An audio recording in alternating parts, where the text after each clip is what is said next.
production.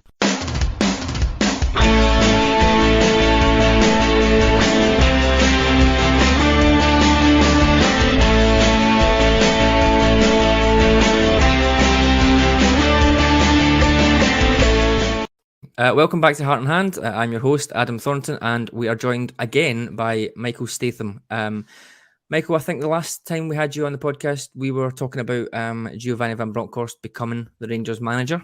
You gave us some pretty forthright views there. I think most of them came to be in terms of his approach, etc. So thank you for that. It's a pleasure to have you back on.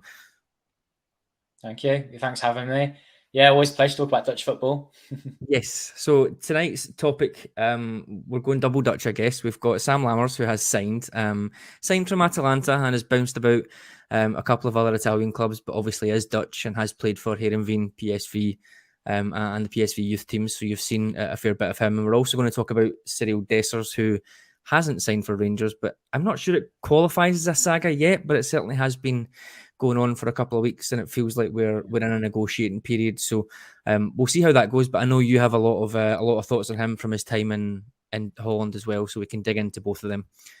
So looking forward to it. But I think we'll start with Sam Lammers. So Sam Lammers, 26-year-old forward. Michael Beale probably pointedly mentioned he can play in a number of positions. Mike, in terms of your experience of him in Holland, what type of striker was he, and what positions do you think he was best in? So that point about him playing different positions is already very interesting, because he is a striker and someone who in the Netherlands would play as a striker on his own. But I'm wondering whether this thing about positions perhaps masks his lack of goals he's had abroad.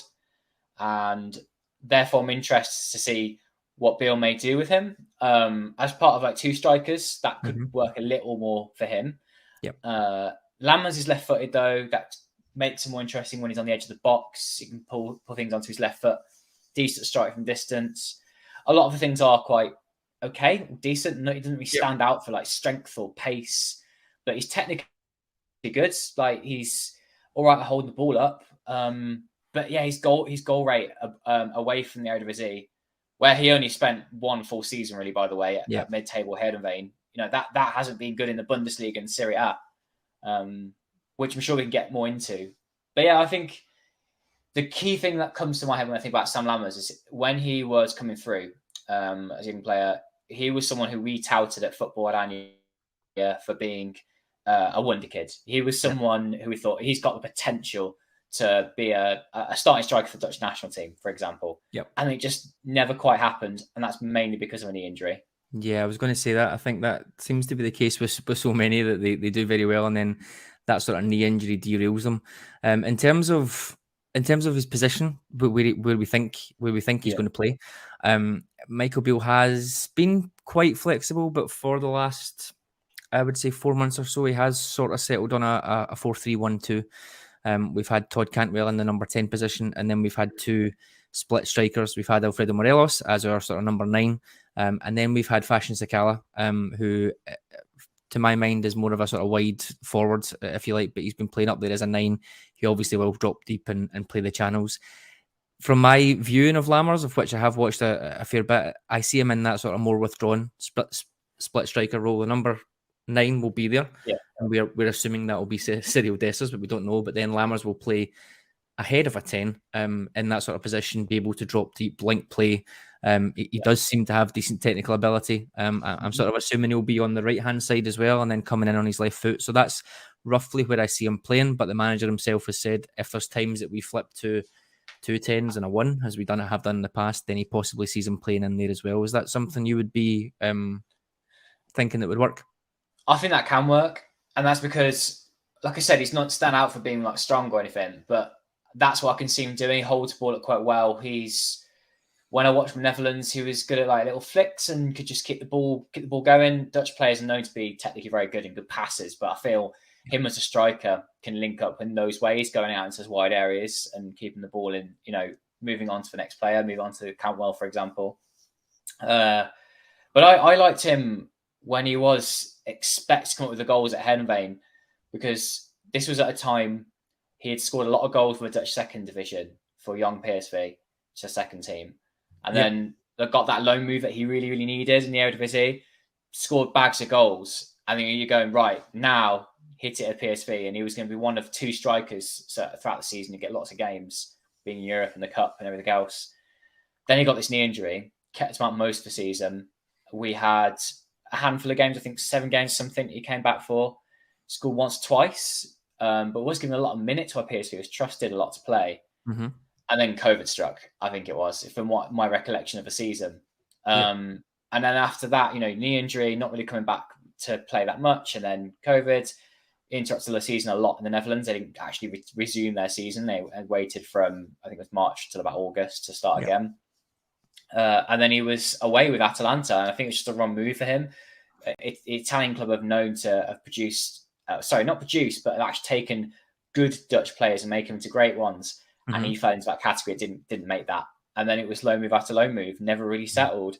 So then you're wondering, does a move like this to the SPL, which, look, we can all agree, it's not as strong as the Italian league, the German league, perhaps even the Dutch league, that this is an opportunity for him to get lots of chances and score some goals. This is what he wants. He didn't want to ruin his reputation by going back to the mid-table Eredivisie, taking a large pay cut as well, I presume. So Rangers is that interesting step that if this works for him, like he's hit the jackpot, hasn't he?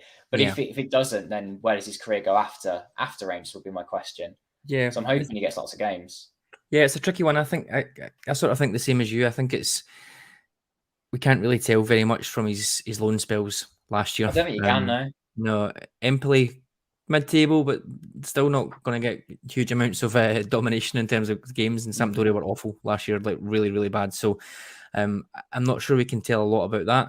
Frankfurt the year before, obviously Rangers played them in the Europa League final. They did have a good to very good season, or great season actually, when considering they won that. So possibly there's a little bit there. I wasn't hugely impressed. He didn't get a lot of time there.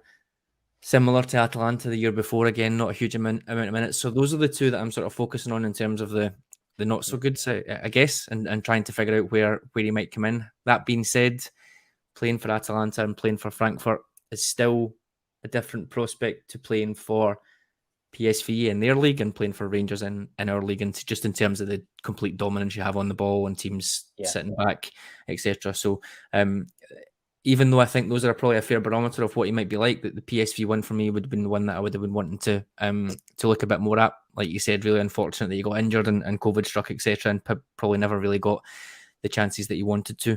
What I wanted to ask you about though was Heerenveen. Obviously, that's what everyone is now.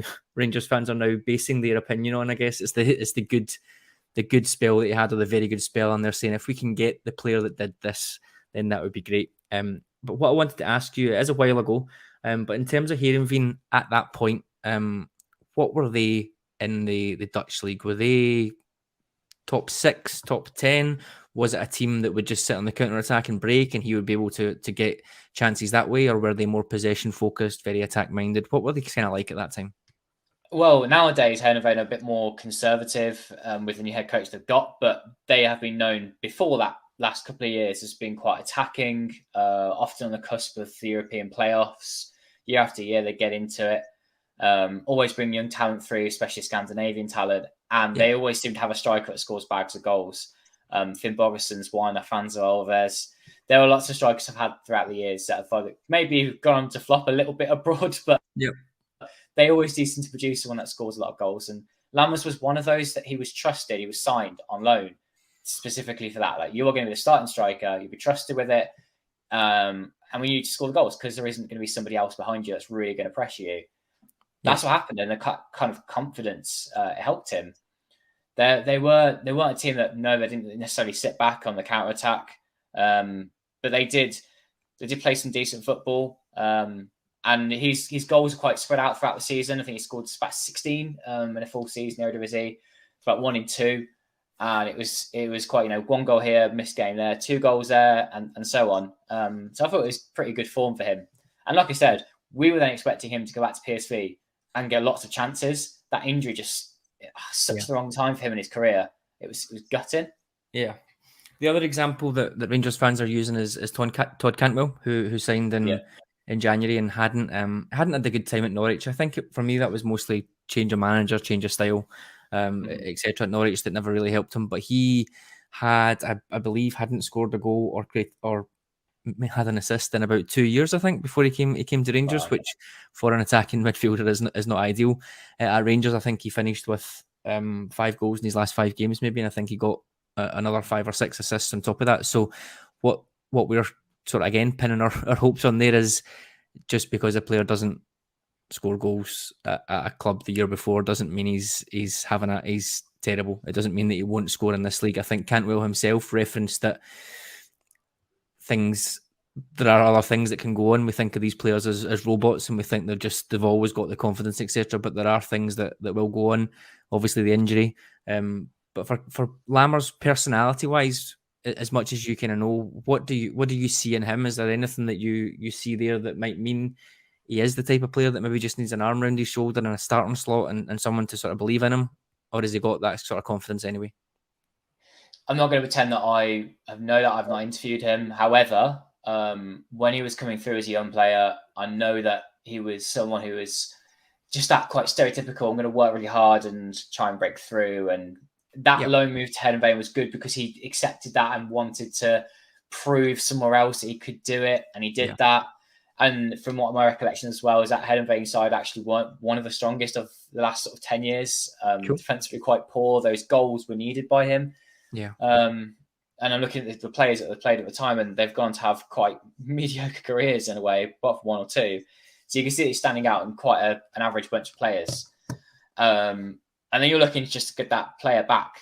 And he has been all over the place, hasn't he? If he can be settled, and perhaps Rangers don't have that time, but that's what he needs. He needs to be now given that time and lots of opportunities to prove himself. If he's coming off the bench to be a bit of a bit part player, he's 6'3", we're going to hit him, in the last 10 minutes of the game, hoping he wins lots of headers, you're not going to get the best out of him because that's not what he'll do. I think that's my issue as well as the sort of size thing. I mean, like it or loathe it, when you see players of that size, I think some fans just have this sort of opinion of the type of player you should be, rather than the type of player you are. So that will be interesting to see. The one thing, before we move on to Dessers, the one thing that Lammers did say that sort of stuck with me in his Rangers TV interview was he has bounced about a little bit, like you've said. He's maybe not really found home, but also this is the first time in about 4 years that he's actually been at a club and he knows he's going to be at that club for that season coming. All of his moves that have been happening on deadline day or the last couple of weeks of the window. He's missed pre-season, he's missed the start of a season, and he's sort of trying to get himself up to speed there. So we don't start pre-season for another 2 weeks or so. So he is in and he's now on holiday, and he will be there on the first day and be able to work with the manager on that one. So I think that for any player, I'm sure they will all tell you that a good pre-season can really stand them in good stead. So I guess there's that benefit there. Okay, so moving on. Right.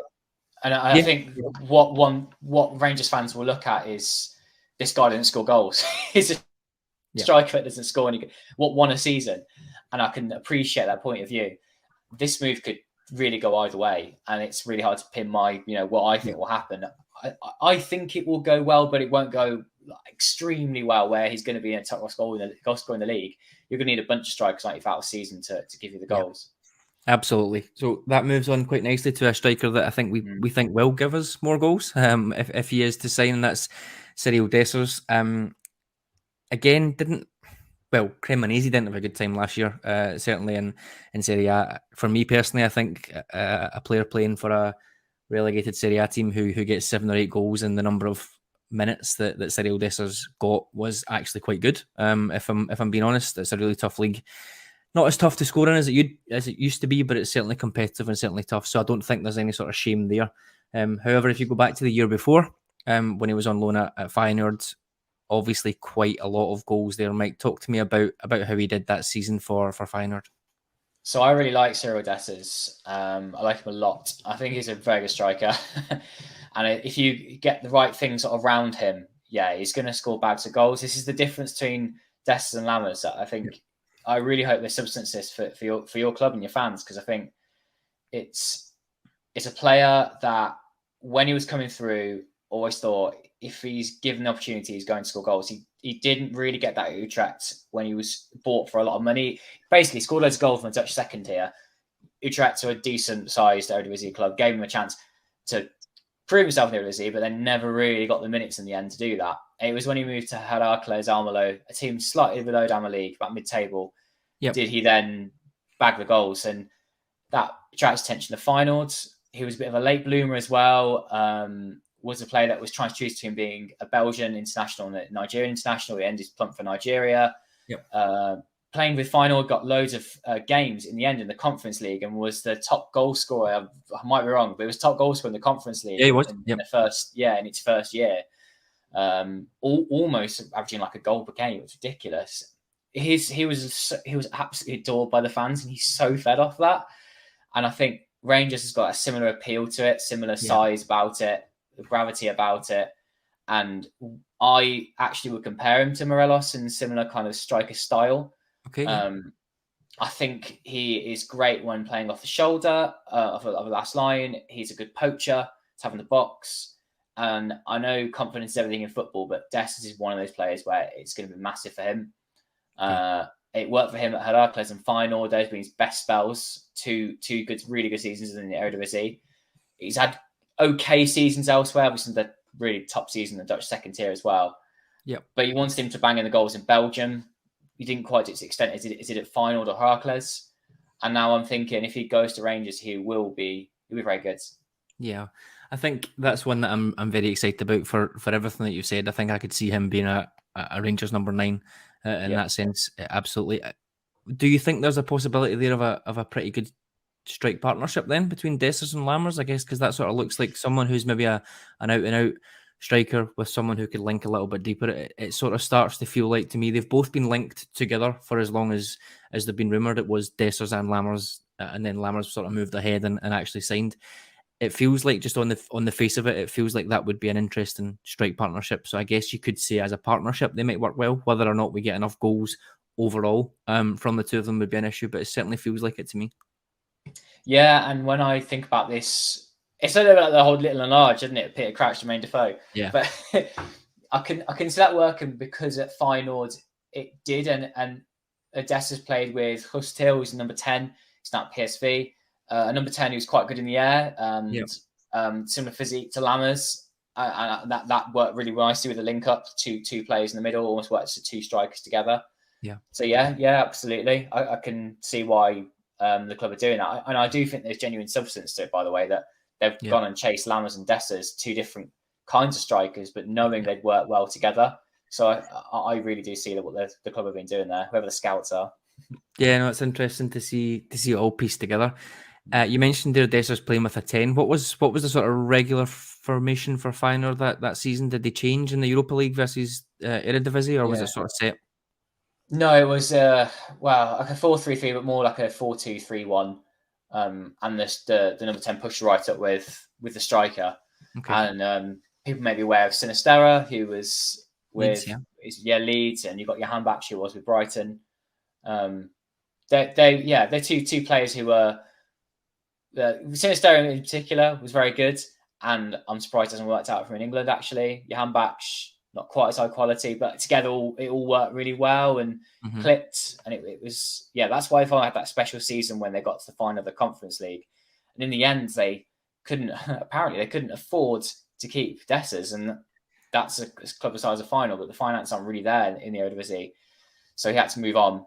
And they didn't really look back because they've got a Mexican striker, Santiago Jimenez, who's come in and probably proved he's even better than Dessers. But Dessers is someone who's an absolute goal getter.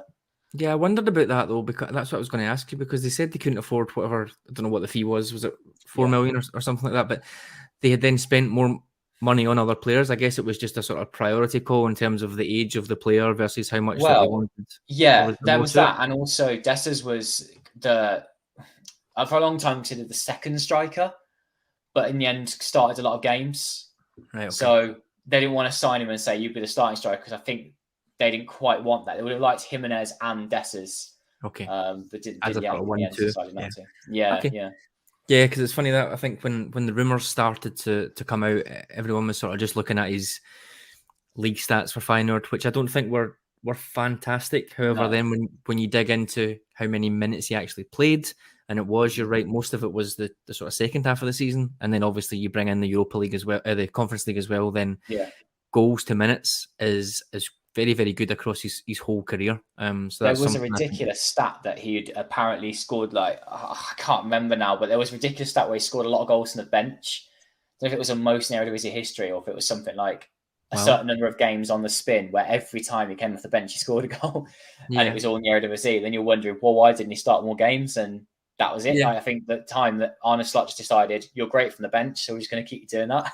Yeah, once you get that, I think there's a lot of superstition, isn't there? Once you get that, we're not going to change it. But yeah, it's going to be quite interesting. I think if we think those two are a decent combination, then I imagine for a club of Rangers size, spending £3.5 million on Sam Lammers and however much Dessers becomes, if it's £4 or £5 million, I think those would be the starting strikers for us. Yeah. We have lost a few. We've lost Alfredo Morelos, we've lost Ryan Kent. I think there's rumours around a couple of others that might go. So we did need this sort of influx, but I think we could do with one more, to be honest, up there. Whether it's more of a sort of wide forward or attacker or someone who can play in both roles, I think they could do with that. So again, it'll be interesting to see what the skill set looks like by the time the transfer window finishes, and then we'd maybe get a bit more of an idea of where they fit in. One more player that I wanted to talk to you about while I've got you on, I think I mentioned it to you before we came on. Tassos Douvikas has been linked. It's these links that I'm never quite sure of. They come from Greece and they come from Holland, but they never seem to really have much in the way of information in them. And then the fans get it and they grab hold of it, and then it's a frenzy because we must be interested because the local media are talking about it. To me, he seems very, very good, but he seems to be significantly out of what I would consider to be Rangers' price range. I would suggest there's probably very, very small chance of us getting Douvikas and Dessers in terms of our finances. But what's your thoughts on him? He's always had a fantastic 2 years, I think it is, at Utrecht so far. Yeah, I would say that he's out of what Rangers could reach, but that's not actually totally unrealistic. It's a weird thing to describe, where he's a young player, but whilst he might be as good as, say, Dessers is at the moment, he's younger and therefore has a higher ceiling. And I wonder why he would take that step to Rangers when he could go to, say, the Bundesliga or Serie A if he wanted. I don't actually know what he's doing this summer, but I wouldn't say that it's fake and false that Rangers would be showing an interest because of his similar style to Dessers. And because he's a young player that could bring in more money to the club in future, if this is what Douvikas wants. And to become a regular for the Greece national team, scoring goals for Rangers might work for him. He's on the periphery of it at the minute. Got Pavlidis is at RZ, and Giacomakis at Celtic. Those are the three main strikers for Greece. And I can see that this is a bit of competition going on between those three players who have links to the Eredivisie. It's interesting. Why is that? Is that just a quirk of recently that Greek strikers seem to be ending up in Eredivisie, or is there a scouting thing? There's a thing going on because one went there, and then the other ones recommend to the other, and recommend to the other, and so on like that. Because Douvikas came because of Giacomakis, and Giacomakis was kind of erred in by Pavlidis. He's a good player. I think he's, like I said, he's similar to Dessers in that he's quick off the last shoulder, and he's a fox in the box. He's quite strong as well, I'd say, compared to Dessers. Dessers is probably a bit quicker. And I'm really interested to see what Douvikas does next. How does he take his game to the next level? He could stay the same kind of strike, score some goals in a medium-sized league like the Eredivisie, the Scottish League, or if he went to Turkey, let's say. But I think he will do something more and to play in a top league, one of the top five. Though I keep saying that, and the Eredivisie might be a top five league next season if it overtakes France. So it needs to be a bit less modest, I suppose, about the Eredivisie. Absolutely. It's interesting because Rangers fans always love to link things back to the past and look for patterns, etc. The last striker we got from Utrecht was Michael Moles, who is pretty much a hero or close to being a god in Rangers if he hadn't got that injury in his first season. So I think that all the links there are interesting. I think he's a really good player. He reminds me of Nikita Jelavic when he played for Rangers, just in terms of how he felt like he was all round. He just looked like an all round. If you were trying to paint a centre forward, it was just the type of player that you would just imagine he would be. So that's an interesting one. But I'm sort of the same as you. I think that would be great, and I would love to see Rangers in the market for young players that are proven in such a good league as Holland when they're sort of 22, 23. But I think finance wise, it may just be a little bit out of our reach. But we'll see. There's a long way to go. It feels like because Rangers have been desperate to get their business done so early this year, just to get a full pre-season, it sort of feels like we've made 4 signings already. And it sort of feels like the transfer window has been open for a lot longer than the less than a week that it actually has. So there is a long way to go, but I think we're all getting a bit impatient to try and get a good squad on the park. Okay, so thank you very much then. We'll obviously keep an eye on how things are going, and we'll maybe get you back on over the season to sort of share with you how things are going with Lammers in particular, I guess, if you're worrying, looking at it from a sort of Holland point of view. But yeah, Mike, thank you very much for coming on again. I very much appreciate it. Thank you for having me. And if you're into Dutch football, come and check us out at Football at Anya. Yes, absolutely. Yeah, go and check out Mike's website and obviously the Twitter account as well, which we'll put in the comments to the show. Thanks for listening. That was a Heart and Hand production.